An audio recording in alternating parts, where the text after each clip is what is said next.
거울 앞 가장 낯설고도 간절한 시간. 마지막으로 거울 앞에서 나 자신을 제대로 들여다본 게 언제였나요? 아침에 잠깐 스치듯 본 것 말고요. 정말로 거울 속 내 눈을 들여다보고 나는 잘 지내고 있는가? 라고 물어본 게 언제였나요? 혹시 이렇지 않으셨나요? 어느 날부터인가 거울 앞에 서는 것이 불편해졌습니다. 확 드러난 흰머리, 깊어진 주름, 탄력을 잃은 볼. 예전의 내 얼굴이 아닌 것 같아서 그냥 눈을 돌려버리고 싶어졌습니다. 화장도 귀찮고 꾸미는 것도 이 나이에 머리라는 생각이 자꾸 들었습니다. 그런데 여러분, 그 순간부터 무언가가 조용히 달라지기 시작한다는 걸 아셨나요? 나를 보지 않겠다고 결심한 그 순간부터 우리의 마음도 조금씩 문을 닫기 시작합니다. 아침에 일어나도 오늘 하루가 기대되지 않고 밥맛도 없고 사람들을 만나는 것도 왠지 꺼려집니다. 기운이 없는 건지 마음이 없는 건지 스스로도 잘 모르겠는 그 묘한 무기력함. 혹시 지금 이 말이 조금이라도 공감이 되신다면 이 영상이 오늘 여러분에게 정말 중요한 이유가 있습니다. 저는 오늘 한 가지 놀라운 사실을 여러분과 나누고 싶습니다. 화장대 앞에 서는 10분이 노년의 우울을 이기는 가장 강력한 심리 처방이라는 사실입니다. 거창한 이야기가 아닙니다. 비싼 크림이 필요하지도 않아요. 그저 매일 아침 나 자신을 가꾸기 위해 10분을 쓰는 그 행위 하나가 뇌의 작동 방식을 바꾸고 감정의 흐름을 바꾸고 결국 삶의 색깔을 바꿔놓는다는 것. 심리학이 이미 증명한 이야기입니다. 저는 올해 60입니다. 한때 저도 그랬습니다. 거울을 피하고 꾸미는 것을 포기하고 이 나이엔 이게 맞지라며 스스로에게 한계를 그었습니다. 하지만 어느 날 다시 화장대 앞에 앉았고 그 이후 제 하루가 어떻게 달라졌는지를 오늘 여러분께 솔직하게 모두 말씀드리겠습니다. 끝까지 함께 해주시면 오늘부터 당장 실천할 수 있는 3가지 방법도 드립니다.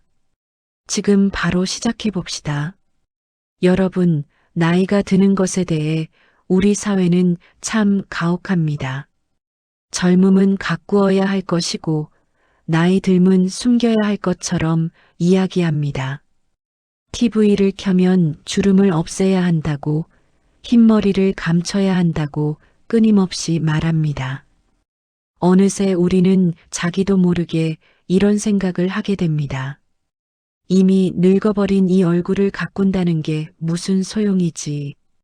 혹은 자식들 눈치도 보이는데 이 나이에 무슨 화장이야.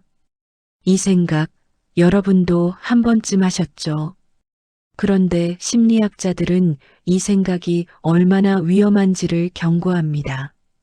나를 방치하기 시작하는 순간 뇌는 아주 조용하고 은밀하게 스스로에 대한 평가를 낮추기 시작합니다. 예를 들어봅시다.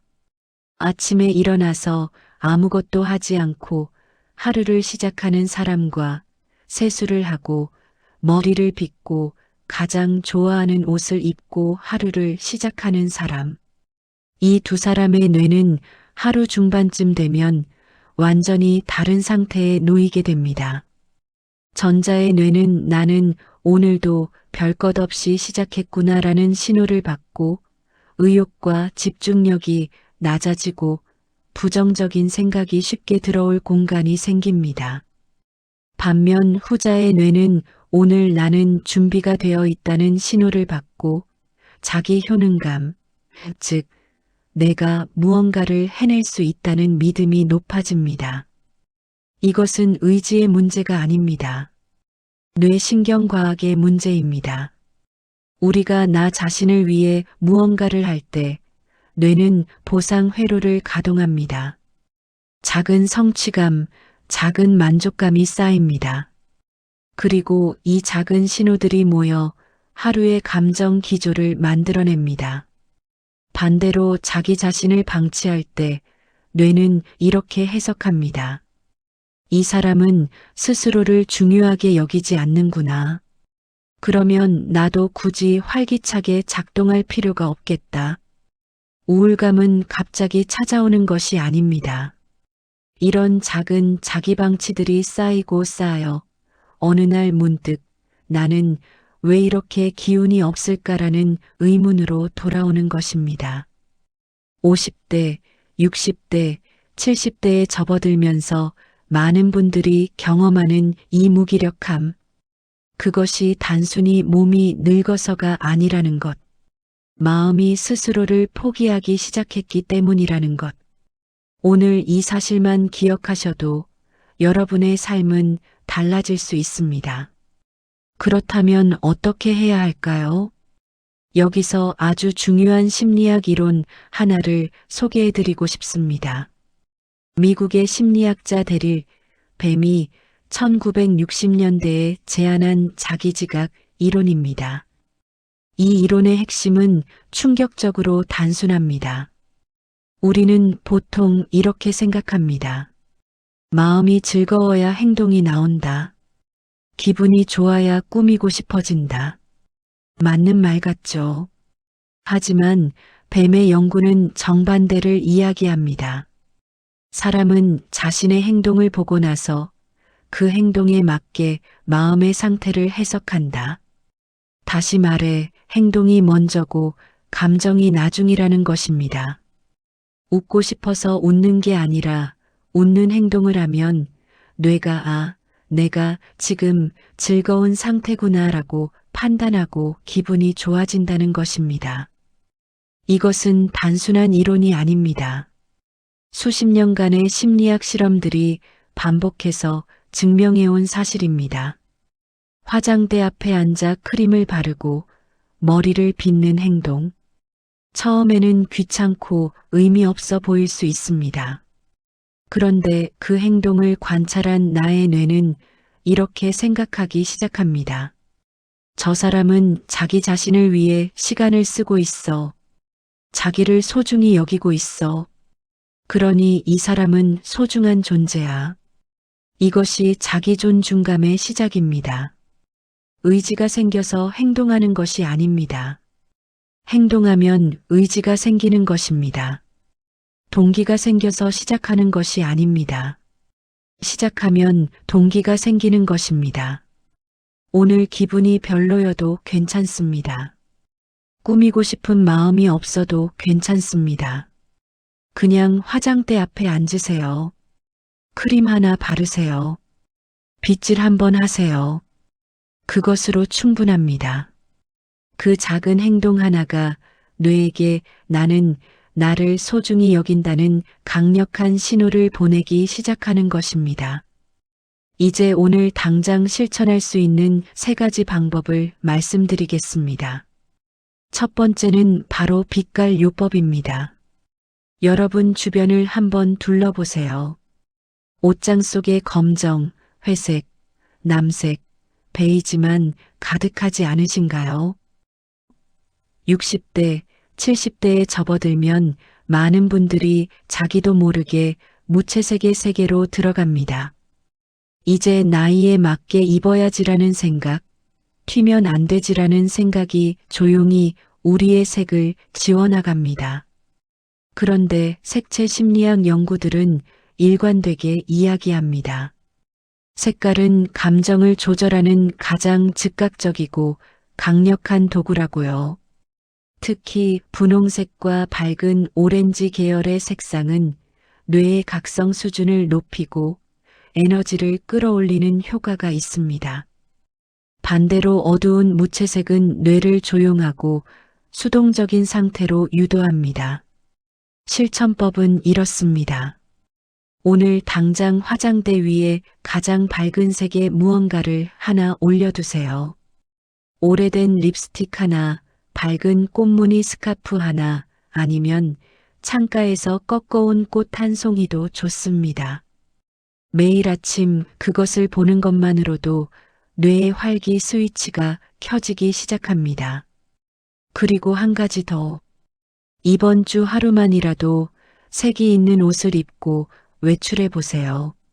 남들이 어떻게 볼까 걱정하지 마세요. 사실 아무도 그렇게 신경 쓰지 않습니다. 하지만 그 옷을 입은 나는 하루 종일 거울 속에서 다른 나를 발견하게 됩니다. 거울 속에 내가 조금 생기 있어 보이는 그 느낌. 그게 마음의 온도를 2도 올려줍니다. 두 번째 실천법은 입꼬리 운동입니다. 지금 당장 해보실 수 있는 것입니다.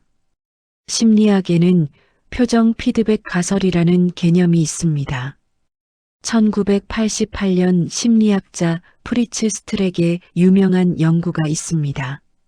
참가자들에게 연필을 입에 물게 했습니다.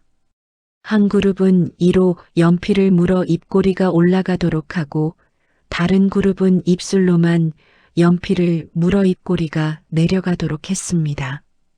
그 상태에서 만화를 보게 했더니 이로 연필을 문 그룹, 즉 입꼬리가 올라간 그룹이 만화를 더 재미있다고 평가했습니다.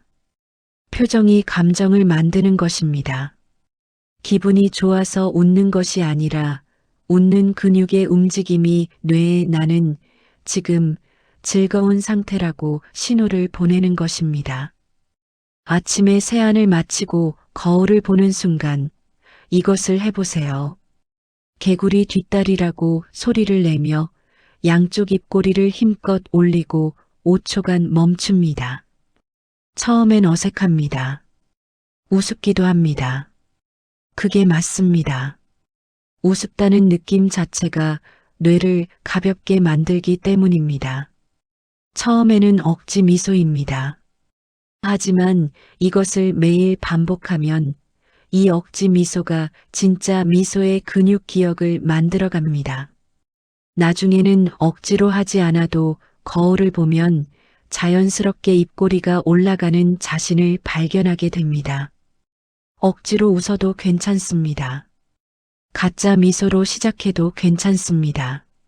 뇌는 진짜와 가짜를 완벽하게 구분하지 못합니다. 그리고 그 사이 진짜 미소가 조용히 자리를 잡아갑니다. 세 번째 실천법은 결 가꾸기입니다.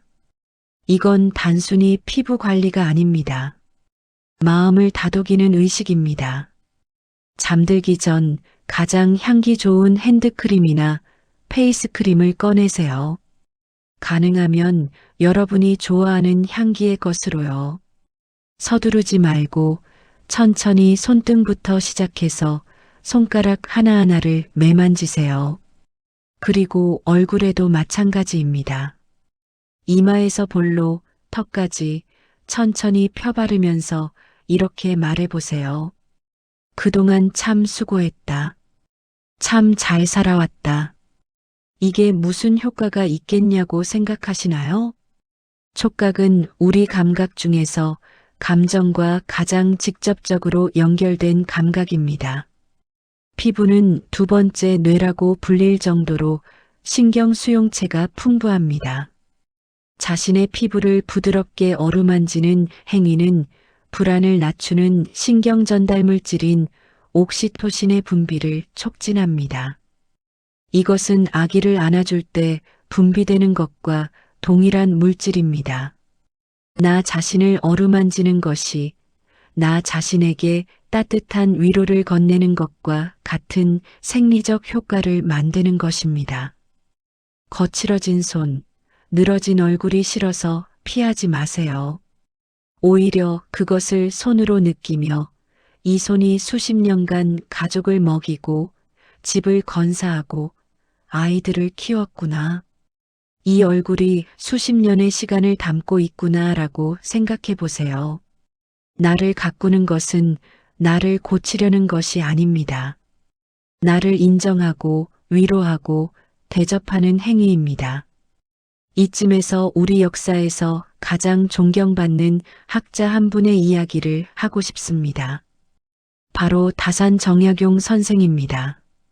정약용 선생은 1801년 억울한 누명을 쓰고 전라도 강진으로 유배를 떠납니다. 그 기간이 무려 18년입니다. 가족과 떨어지고 벼슬을 빼앗기고 세상이 자신을 버린 것 같은 그 처절한 시간 동안 그는 무엇을 했을까요? 놀랍게도 그는 매일 아침 정갈하게 의관을 갖추었습니다. 아무도 보지 않아도 홀로 유배지의 작은 방 안에서도 그는 옷매무새를 반듯하게 다듬고 하루를 시작했습니다. 유배 중에도 500권이 넘는 책을 썼습니다. 제자들에게 이런 말을 남겼습니다. 몸가짐을 바로 하는 것이 마음을 다스리는 시작이다. 이 말을 오늘의 언어로 번역하면 이렇습니다. 외부 환경이 아무리 힘들어도 내가 나를 정성껏 대하는 한나는 무너지지 않는다. 화장대 앞에 서는 10분은 단순히 얼굴을 꾸미는 시간이 아닙니다. 그것은 세상이 나를 어떻게 보든, 나이가 얼마나 들었든, 오늘 기분이 어떻든 상관없이 나는 나를 존중한다고 선언하는 시간입니다. 정약용 선생이 유배지에서 의관을 갖추었던 것처럼 여러분이 매일 아침 화장대 앞에 앉는 것은 그 고결한 정신을 현대적으로 이어가는 행위입니다. 그것은 아름다움을 위한 것이 아니라 자존, 즉 스스로를 높이는 행위입니다. 세상이 여러분을 어떻게 대하든 먼저 여러분이 여러분을 귀하게 대하세요. 여러분, 한 가지 질문을 드리겠습니다. 여러분은 지금 이 순간이 여러분 인생에서 가장 젊은 날이라는 사실을 알고 계셨나요? 내일의 나는 오늘보다 하루 더 늙어 있습니다. 1년 후에 나는 지금보다 주름이 하나 더 늘어 있을 것입니다. 그렇다면 지금 이 순간의 나는 내가 앞으로 살아갈 날 중에서 가장 젊고 빛나는 모습 아닐까요? 예순이 넘으면서 저는 사진 찍히는 것을 극도로 싫어했습니다. 그 나이에 무슨 사진이냐? 사진에 찍힌 내 얼굴이 낯설고 싫다는 생각 때문이었습니다. 가족 모임에서도 뒤에 숨거나 사진에서 빠지거나 했습니다. 그런데 어느 날 오래된 앨범을 꺼내다가 10년 전 제 사진을 보게 됐습니다. 그때 저는 그 사진이 싫었습니다. 주름이 많다, 살이 쪘다라고 생각했었죠. 그런데 10년이 지나 그 사진을 보니 이런 생각이 들었습니다. 그때 내가 이렇게 생기 있었구나. 왜 그때 나는 나를 좋아하지 않았을까? 그리고 깨달았습니다. 10년 후에도 지금 이 순간을 똑같이 후회할 것이라는 것을. 왜 그때 더 즐기지 못했을까? 왜 그때 나를 더 사랑하지 못했을까라고요. 작년에 저는 오랫동안 미루어왔던 인물 사진을 찍었습니다. 사진관 거울 앞에서 머리를 다듬고 좋아하는 색의 옷을 입고 앉았습니다. 셔터가 눌리는 순간 나는 속으로 이렇게 말했습니다. 괜찮다. 이 얼굴이면 충분하다. 수고했다. 사진 속의 주름은 가려야 할 결점이 아니었습니다. 그것은 제가 이 세상을 성실하게 살아냈다는 증거였습니다. 희로애락을 온몸으로 겪어낸 흔적이었습니다. 그리고 그것이 저는 아름다웠습니다. 오늘 이 영상을 보고 계신 여러분, 지금 이 순간의 여러분이 가장 젊습니다. 그리고 지금 이 순간의 여러분이 가장 아름답습니다. 그 아름다움을 기록하고 간직하고 사랑하세요. 자, 이제 이 영상을 끝내기 전에 오늘 당장 할 수 있는 3가지 행동 미션을 드리겠습니다. 첫 번째, 화장대를 닦으세요.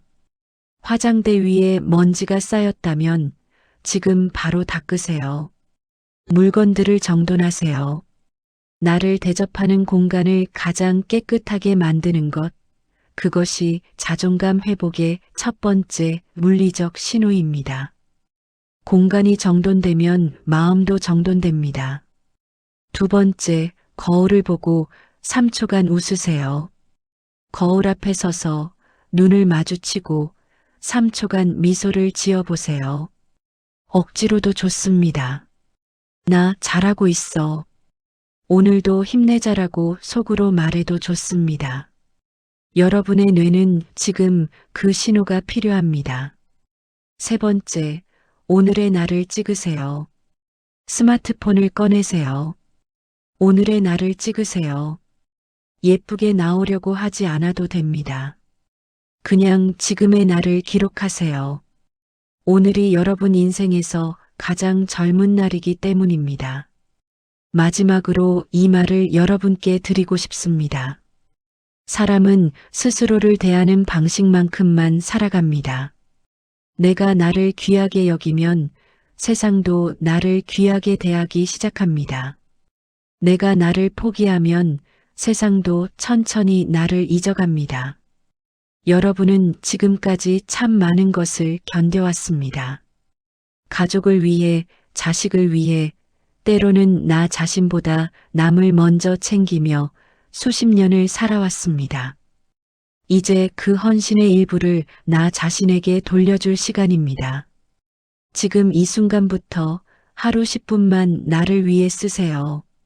그 10분이 여러분의 하루를 바꾸고 그 하루가 쌓여 여러분의 후반전을 바꿀 것입니다. 거울 속의 나에게 오늘 조용히 말해봅시다. 나는 아직 나를 가꿀 가치가 충분하다. 여러분의 빛나는 후반전을 마음이가 온 마음 다해 응원합니다. 오늘도 함께 해주셔서 진심으로 감사합니다. 이 영상이 도움이 되셨다면 구독과 좋아요 한 번씩 눌러주시고 이 이야기가 필요한 분께 공유해 주시면 더 많은 분들에게 닿을 수 있습니다. 다음 영상에서 또 만나요.